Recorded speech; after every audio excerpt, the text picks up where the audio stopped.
everybody wants to get united. Like, what we gotta do is meet everybody on 149th Street at the bench. You want to know how to improve your hand styles? Well, today we're going to figure out exactly how to do that by rating your guys' tags on a scale from 1 to 10 that you submitted over on Instagram. If you end up getting a low number, don't take it to heart. We all start off there, and these videos are meant just to help you out. So let's hop right into it with this very first tag. This is a pretty sick hand style. I think you could do with a little bit of negative space between some of the letters. For example, right in this area here, it wouldn't be a bad idea. You're not really struggling as far as negative space is concerned. It's not as if you have too much to the point where you have to condense. Well, for a hand style like this, negative space would be good in order to allow for letter structure to build. Because understand, that's the importance behind negative space. Negative space allows for letter structure to develop itself. And that's ultimately what we want, because negative space, I am a popular dude today. What was I saying? That threw me off track. After all, letter structure is the most important of graffiti's fundamentals, and anything we could do to aid that is a good thing. So great hand style, not bad at all. I'd give that a good 9 out of 10. That's pretty damn good. Look at this criminal, this vandal. That's it. Life in prison for you, buddy. Tagging this garbage can. Who do you think you are? You rascal.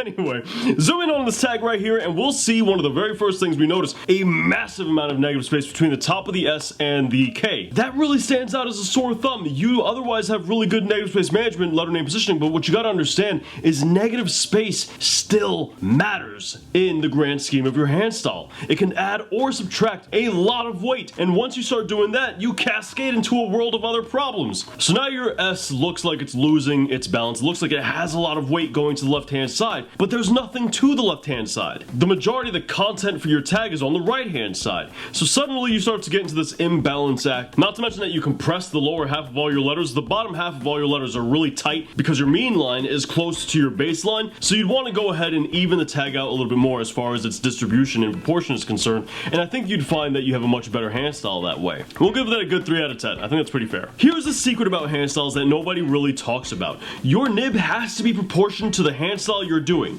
Have you ever done a tag and when you do it you go, man, that looked better in my books, that looked better on this wall than it did just here. Like why does it look like crap? Well, this is why. A lot of times it's because you're using a different kind of nib that isn't proportioned to the hand style's size that you just performed. With this you have a thinner nib, and as a result, at this size and at this width, you're beginning to get a lot of negative space. And that negative space plays a role in flow, in letter name weight, and even letter name positioning, and as a result, letter structure. So one simple change, your nib and the size you do your tag, can suddenly cascade into an issue for every single fundamental. Something like this, shrink it down, close those counters, and you should be perfectly fine. We'd give that a 4 out of 10. That's not too bad. Guigas, oh, no, the photo isn't coming up. All right, look, so Guigas went ahead and submitted a hand style, and it's not showing. However, I gotta show you guys this man's work. He submitted for the book. He's got some of the best hand styles in the book. Check this out. Tell me that's not clean. We use this for a lot of lessons in the hand style book, and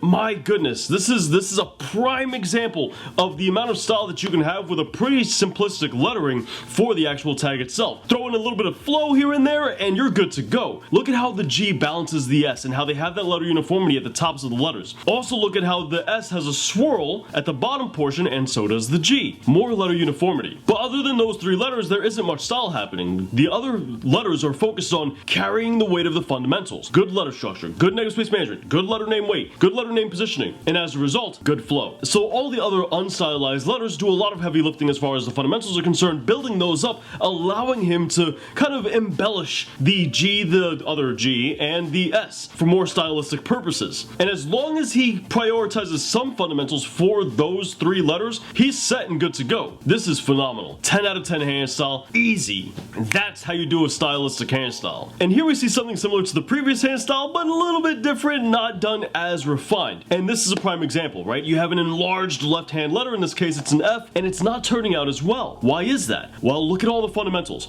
The letter structure of all the other letters is heavily distorted. Why is that? Well, bad letter name positioning. Letters are too close, things get bunched up, you end up with just blobs of ink rather than the letter itself. So bad negative space management and letter name positioning, which then diminishes flow and increases letter name weight in other areas. And once we start looking at the elements of art, your line work, how clean is your lines, how clean are your shapes, that begins to play a factor as well. Once those things also become sloppy, everything kind of goes downhill. And this is why you want to keep it simple and practice the basics. It's essential in order to get more stylistic work, but you're never going to get there if you don't get the prerequisite knowledge first. Ooh! Ooh, yo, I like this.